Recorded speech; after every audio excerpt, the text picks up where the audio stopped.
Hello everyone, welcome back to my channel সিমুজ unique creation. আজ আমি আপনাদেরকে খুব সহজ একটা রেসিপি রেস্টুরেন্ট স্টাইলে বাড়িতেই বানানো যায় কিভাবে সেটা আমি দেখাচ্ছি। পমফ্লেট মাছ নিয়ে নিয়েছি, পমফ্লেট তন্দুরি পমফ্লেট করে দেখাবো।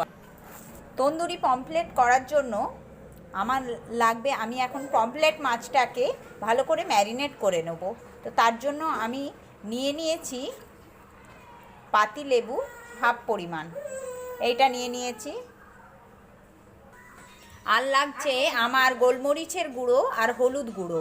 এটার জন্য আমি আগে ম্যারিনেট করে নেব। পাতিলেবুর রসটা ভালো করে দিয়ে মাখিয়ে নিচ্ছি। তারপরে এতে আমি হলুদ গুঁড়ো আর গোলমরিচের গুঁড়োটা দিয়ে আধ ঘন্টা ম্যারিনেশনের জন্য রেখে দেব।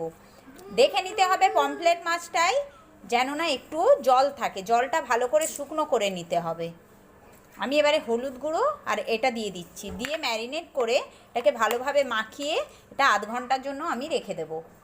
এটা এবার আমার ভালোভাবে মাখানো হয়ে গেছে, এটা আমি আধ ঘন্টার জন্য ঢাকা দিয়ে রেখে দিচ্ছি।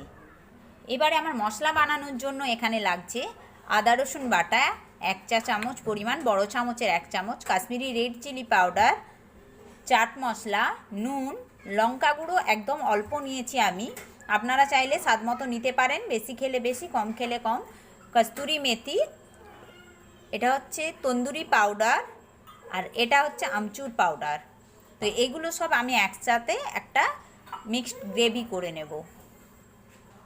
এইবারে আমি একটা খালি বাউল নিয়ে নিয়েছি, এতে আদা রসুন বাটা দিয়ে দিলাম এবং এই মশলাগুলো সব এতে দিয়ে দেব।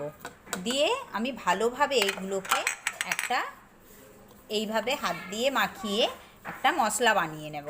খুব সুন্দর একটা গ্রেভি মশলা, আর ভীষণ সুন্দর একটা সেন্ট বেরিয়েছে তন্দুরির। তো এটাকে আমি এইভাবে মাখিয়ে নেব। তো আমার ওটা আধ ঘন্টা হয়ে গেলে এই মশলাগুলোকে আমি মাছগুলোর গায়ে মাখিয়ে ফ্রাই করব। আমি এটা ওভেন ছাড়াই কিভাবে তন্দুরি পমফ্লেটটা বাড়িতে বানানো যায় সেটার রেসিপিই দেখাচ্ছি। রেস্টুরেন্ট স্টাইলেই হবে, ওভেন ছাড়াই তন্দুরি পমফ্লেটটা খুব সহজেই বানিয়ে নিতে পারবে এবং ভীষণ টেস্টিও হবে এটা। আমি কিন্তু এই ম্যারিনেশন করা মাছগুলোই নুন ব্যবহার করিনি, নুনটা আমি নিয়ে নিয়েছি এই মিক্সচারে ব্যবহার করার জন্য। কারণ নুনটা দিয়ে যদি আমি ম্যারিনেট করি, নুনটা ওর জল ছাড়তে শুরু করে, তখন মশলাটা ঠিকমতো ভেতরে ঢুকবে না। আমি এই মিক্সচারে নুন নেব, তাই মাছগুলো শুধু গোলমরিচ, হলুদ গুঁড়ো আর পাতিলেবুর রস দিয়েই ম্যারিনেট করবে। আমি কিন্তু মাছটাও আধা ঘন্টার জন্য ম্যারিনেশনে রেখে দিচ্ছি এবং এই মশলাটাও আধা ঘন্টা আমি ঢাকনা দিয়ে রেখে দেব, যাতে ভালোভাবে ময়েশ্চারগুলো বেরিয়ে। আমার আধা ঘন্টা হয়ে গেছে, মাছগুলো ম্যারিনেট করে রেখেছিলাম এবং মশলাটা যে ম্যারিনেট করে রেখেছিলাম, এবারে আমি মাছগুলোর গায়ে মশলাগুলো ভালোভাবে মাখিয়ে নেব। এক একটা করে মাছ ধরে খুব সুন্দর করে, এবং যে পকেটগুলো করেছি ওই পকেটের ভেতর খুব ভালো করে মশলাটা এইভাবে মাখিয়ে দেব। সুন্দর করে এইভাবে মাখিয়ে নেব, খুব ভালো করে এপিট ওপিট করে মাছটাকে ভালো করে মশলাটা খুব ভালোভাবে মাখাতে হবে, তবেই ফ্লেভারটা খুব ভালো আসবে। আমি প্রথমেই বলে দিয়েছি নুন আর ঝাল তোমরা স্বাদ মতো নিয়ে নেবে। আমি একটা ননস্টিকের ফ্রাইং প্যান নিয়ে নিয়েছি, এবারে আমি গ্যাসটাকে অন করে দেব। ফ্রাইং প্যান নিয়ে নিয়েছি, আমার গরম হয়ে গেছে ফ্রাইং প্যানটা। এবারে আমি এতে তেল দিয়ে দেবো, 2 চামচ পরিমাণ তেল দিয়ে দিলাম। এবারে মাছগুলোকে আমি খুব ভালোভাবে ভেজে নেব। দেখতে পাচ্ছ মাছগুলো আমি এরকম ভালোভাবে মাখিয়ে নিয়েছি। এবারে আস্তে করে আমি এতে দিয়ে দেব। এবারে এরকমভাবে একে একে আমি মাছগুলোকে খুব সুন্দর ব্রাউন কালার করে, এবং কালচে ভাবটা ঠিক এসে যাবে, পোড়া পোড়া ভাবটা, তো সেই রকমভাবে আমি ভেজে নেব। এপিট ওপিট আমি 2 মিনিট করে ভেজে নেব, তাহলে আমার পোড়া পোড়া ভাবটা এসেই যাবে।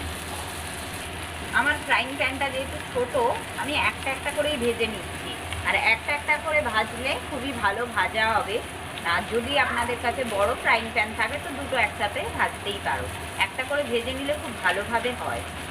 আমি তো এটাকে ফ্লেমটাকে প্রথমে মিডিয়াম রেখেছি, তারপর আস্তে আস্তে কিছুক্ষণ হয়ে যাওয়ার পর আমি হাই ফ্লেমে করে দেবো।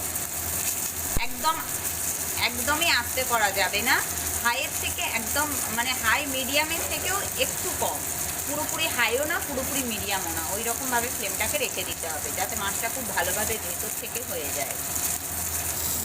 আমি এক সাইড পাল্টে দিয়েছি, এবারে দেখেছো এইভাবে ঠিক মাছের টেক্সচারটা এইভাবে এসে যাবে। তো আমি একে একে করে সব মাছগুলো এইভাবে ভেজে নিচ্ছি। ভাজাটা খুব দেখে নিতে হবে, মিডিয়াম ফ্লেমে রাখতে হবে এবং ঠিক এইভাবে যেন মাছের গায়ে ভাজার দাগটা এসে যায়। তো আমি সেটা তন্দুরি ফ্লেভার দেওয়ার জন্য আমি কি করব, শেষে এটাকে কয়লা স্মোক দেবো, তবে ফ্লেভারটা তন্দুরি ভাবটা এসে যাবে, যে পোড়া পোড়া একটা গন্ধ থেকে যায় সেটা এসে যাবে। আপনার কাছে না কয়লা থাকলে নাই বা দিতে পারেন, এইভাবে ফ্রাই করলেও ঠিক ওই রকমই সুন্দর স্বাদ টেস্ট লাগবে খেতে। আমি ফ্রাইং প্যানে আবার আমার এই যেহেতু এই সাইজগুলো একটু ছোট একটু বড় আছে, আমি আবার দুটো একসাথে দিয়ে দিয়েছি মিডিয়াম ফ্লেমে, এগুলোকেও ভেজে নিয়েছি।